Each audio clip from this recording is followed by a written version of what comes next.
My husband insulted me for years, saying I was nothing. I waited, took all his money, and left him the day he lost his job. Now he's broke, jobless, and living with his mom. He calls me 30 times a day. I met Robert at O'Malley's, this local bar downtown that everyone hits up after work on Fridays. I was there with coworkers from the insurance office where I work as an admin assistant. He seemed so confident, buying me a White Claw and telling me about his job in middle management at Midwest Manufacturing. He had this way of making me feel special, like he'd chosen me out of everyone there. We got married after dating for 2 years. My friends thought it was fast, especially Kara, my best friend since high school. But I was so sure. Looking back, I should have seen the signs. Like how he insisted we combine our finances right away, because that's what married people do. Or how he'd say things like, "Good thing you've got me to handle the money stuff. You'd probably spend it all on Target runs." With that laugh that made everyone else laugh too. I didn't notice how the jokes got worse after we merged our accounts. When I'd buy groceries, $7 for organic milk? This is why I check the statements. When I got a small raise. Well, it's not like your management material, but I guess it's cute they gave you something. When I wanted to try for a promotion. Honey, you know that's not really your lane. Besides, I make enough for both of us. It was always followed by, "I'm just teasing," or, "You know I love you." And I believed him because I thought that's what marriage was. My parents had the same dynamic. Dad always teasing Mom about her cooking, or her weight, or her silly hobbies. Things started shifting about 2 years ago. Robert started coming home later. Nothing crazy. 7 p.m. instead of 6 p.m. Then 8 p.m. Sometimes he'd smell like beer. Sometimes like that cologne sample they hand out at the mall. When I asked, he'd say, "Just drinks with the guys from work." Or, "Had to entertain a client." Then he'd make some comment about how cute my suspicion was. How I should stick to worrying about whether we need more LaCroix in the fridge. Our sex life changed too. He stopped initiating unless he was drunk. When I tried, he'd make comments about my body. Not direct insults. Just observations. That left me feeling like shit. "You've got that little pooch thing happening," he'd say, poking my stomach while I lay vulnerable. Or, "Your boobs look different since you gained weight." I'm 5 feet 6 inches and 145 pounds. Basically the same as when we met. I started pulling away physically, which he used against me. "This is why men cheat," he'd say casually while scrolling through Instagram. When their wives stopped putting out, he never admitted to cheating, but the suggestion was always there, hanging over us. Last summer, I noticed our savings account was lower than it should be. When I mentioned it, Robert exploded. "Are you checking up on me? Don't you trust me? I'm the one who makes the real money here." He slammed the door hard enough to knock down the wall art we together when we first moved in. That night, I couldn't sleep. While he snored beside me, I scrolled through our online banking on my phone. There were withdrawals. Not huge, but consistent. Usually on Fridays. Usually around $200 to $300. Over months, it added up to thousands. The next day at work, I mentioned it to Oliver, my coworker who sits in the cubicle next to mine. He's good with money stuff, always talking about his Robinhood account and crypto investments that honestly go over my head. "That sounds shady," he said. "You should start saving separately, just in case." "In case of what?" I asked. He just gave me this look, and I felt stupid. Of course I knew what he meant. In case everything fell apart. I started small. I opened a Capital One account online with my personal email that Robert didn't have access to. I set up direct deposit for a portion of my paycheck. Just $100 per pay period at first. Robert never noticed because he only checked the joint account statements. I started picking up extra hours at work when we had claim processing backlogs, telling Robert the first was helping out, but pocketing the overtime pay. Around Christmas, things got worse at home. Robert came back from his company holiday party in a foul mood. He'd been passed over for promotion again. "Fucking Sebastian," he muttered, referring to his coworker who got the position. "Probably sucking up to the VP. That's what your type does, right? You're not promotion material." I remember standing in our kitchen, realizing my husband was actually mediocre. Not just as a person, but at his job. The thought felt like a betrayal, but once it appeared, I couldn't unthink it. January brought more jokes. About my cooking. I guess not everyone can make edible pasta. About my friends. Kira's still single because she's impossible to please like someone else I know. About my family. Your sister's kids are so loud. Guess loud and annoying runs in your family. I started writing everything down in the Notes app on my phone. Date, time, exact quote. I don't know why at first. Maybe just to convince myself I wasn't crazy. But it became a habit. Then almost a comfort. Proof that I wasn't imagining things. February was when I found the credit card statements. Not our regular Visa. A Capital One card I didn't know existed. Statements sent to his work email that I saw only because he left his laptop open when he fell asleep watching video. Charges from places like Lucky Star Entertainment and VIP Room.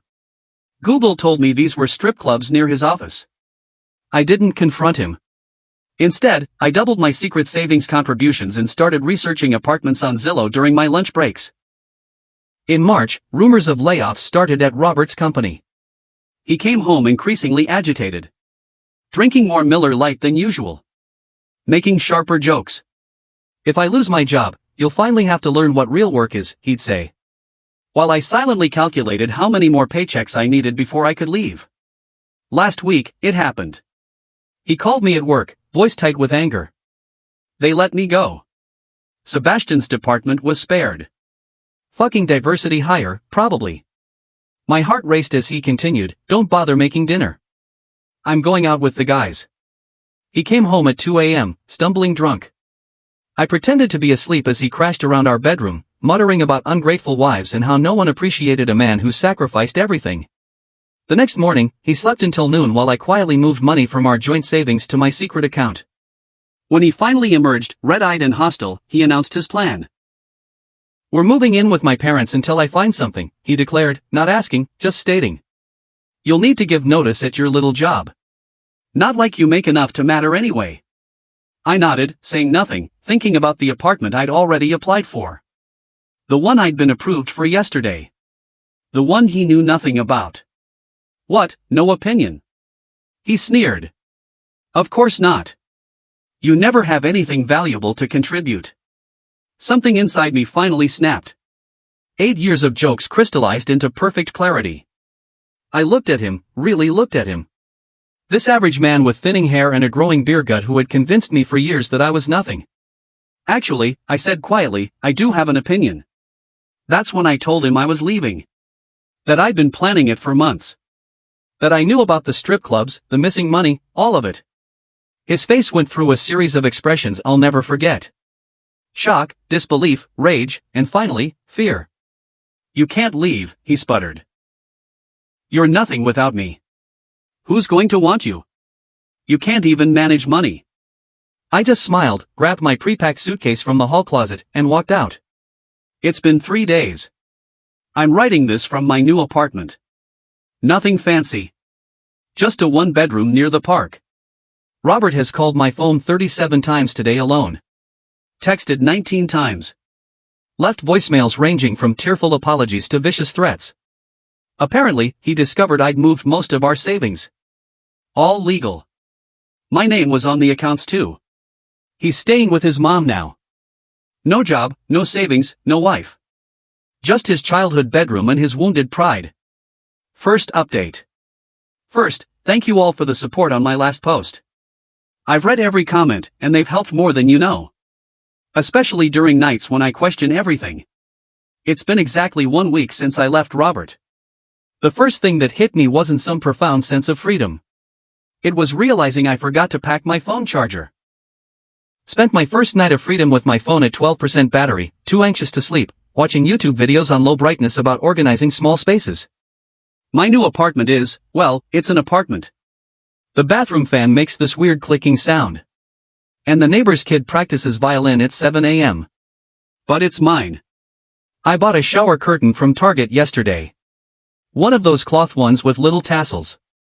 Robert would have hated it. Called it basic white girl decor and made some comment about how I can't even pick out bathroom accessories without help. Speaking of Robert, 127 calls in 7 days. 89 texts. 15 voicemails. They started with, "Baby, I'm sorry, please come home," and evolved into, "You ungrateful bitch, you're nothing without me." The latest one was just him breathing heavily for 2 minutes. I haven't responded to any of them. But I'd be lying if I said they didn't affect me. Flora, my MIL, showed up at my work yesterday. That was fun. She was crying. Saying Robert hasn't eaten in days. Hasn't showered. Keeps talking about how he lost everything. Part of me felt guilty. Then she said, "He's sorry about the strip clubs, honey. Men just need attention sometimes when their wives are, you know." And just like that, the guilt evaporated. I didn't tell her about the gambling. About how I found receipts for online poker sites buried in his email when I was gathering documents. About the $23,000 in credit card debt he'd hidden. About the payday loans. She probably still thinks I'm the villain who abandoned her precious son when he lost his job. The weirdest part? My everyday routine. Making coffee for one. Grocery shopping for one. Turns out I hate the bread Robert always insisted we buy. Coming home to silence instead of a list of ways I disappointed him that day. I keep catching myself waiting for his reaction to things. Then remembering I don't need his permission anymore. Kira's been amazing. She shows up with takeout. Helps me arrange furniture. Doesn't comment when I cry over stupid things like not knowing which brand of laundry detergent to buy because Robert always handled that. Yesterday I had a breakdown in Target because I couldn't decide what kind of hangers to get. She just stood there, holding me in the storage aisle, while I sobbed about plastic versus velvet hangers. Peak dignity right there. The financial stuff is messy. Robert finally discovered I'd moved most of our savings. He's been telling everyone I stole from him, conveniently forgetting that my name was on the accounts too, and that I only took what I'd contributed over the years. His friend Sebastian, the one who got the promotion Robert wanted, messaged me on Facebook, actually congratulating me. Turns out Robert had been bad-mouthing him to everyone, calling him slurs, trying to sabotage his work. That's the real reason he got fired. Not downsizing. Last night I ordered pizza with pineapple. Robert always said pineapple on pizza was for people with no taste. Ate it sitting on my new couch, the cheap one he would have hated. Watching that reality show he said was rotting my brain, wearing the Target leggings he called lazy person clothes. The pizza tasted like freedom. A little lonely, kind of cold by the time I finished it. But mine. I know this post is all over the place. I'm all over the place. One minute I'm proud of myself, the next I'm doubting everything. This morning I spent 20 minutes staring at my reflection. Trying to see what Robert saw. The stupid, worthless person he described. Instead, I just saw me. Tired. A bit scared. But still here. He's still at his mom's house. Still jobless. Still calling. His latest tactic is having his friends' wives reach out to tell me how worried everyone is. How I'm tearing apart a family. Meanwhile, I'm learning how to build a life that's mine. Second update. I wasn't going to post another update so soon, but after today, I need to process what happened. It started with a delivery. Just a normal DoorDash order. Thai food from that place near my new apartment. I was working from home because my internet was being installed. Finally. The doorbell rang, and I opened it without thinking. It wasn't DoorDash. It was Robert. Standing there with flowers from the grocery store. Still in the plastic wrapper with the 9.99 sticker visible. He'd lost weight. Hadn't shaved.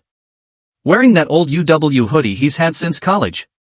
For a second, muscle memory almost made me step aside to let him in. Instead, I closed the door. My hands were shaking so bad I could barely work the deadbolt. "Babe, come on," he said through the door. "I just want to talk. I've changed. I've been going to therapy." Narrator's note. He hasn't. Flora told Kira he refused to go. I didn't respond. Just sat on my entryway floor. Back against the door. Listening to him cycle through his greatest hits. "I'm sorry about everything. You're overreacting. Remember how good we were together? You're being dramatic. I miss you. You're nothing without me. I love you. You ungrateful bitch. This went on for 45 minutes. My neighbor across the hall, sweet old lady who waters my plants when I'm at work, called the police. By the time they arrived, Robert had left. But not before sliding a letter under my door. I haven't read it yet. It's sitting on my kitchen counter like a bomb that might go off. The police were police. Took a report. Told me to call if he comes back. Suggested I get cameras. Already ordered on Amazon, thanks to everyone who recommended them in the comments of my last post. Turns out Robert found my address through Flora. She'd asked Kira's sister where I moved because she was worried about me. I'm not even mad at Flora anymore. She's as much a victim of Robert's manipulation as anyone. She really believes her son is the after the police left, I had a mild panic attack in my bathroom. Not a movie-style breakdown. Just sat on the closed toilet lid, scrolling mindlessly through TikTok while trying to remember how to breathe normally. Fun times. Called out of work for the rest of the day. My boss was understanding. She's been through something similar apparently. It's weird how many people come out of the woodwork with similar stories once you start telling yours. Kira came over after her last client. Brought wine and those frozen appetizers from Trader Joe's we used to get in college. We didn't talk about Robert. Instead, we watched bad reality TV and tried to figure out if my weird ceiling stain looks more like a duck or a rabbit. The thing that's messing with my head most. When I saw Robert today, he looked small. Not physically. Though yeah, he has lost weight. But like, diminished. The man who spent years making me feel tiny suddenly seems so much less threatening than the shadow he'd cast in my mind. Don't get me wrong. I'm still scared. I'm angry. I'm sad. But mostly I'm tired. Tired of jumping every time my phone buzzes. Tired of checking my rearview mirror for his car.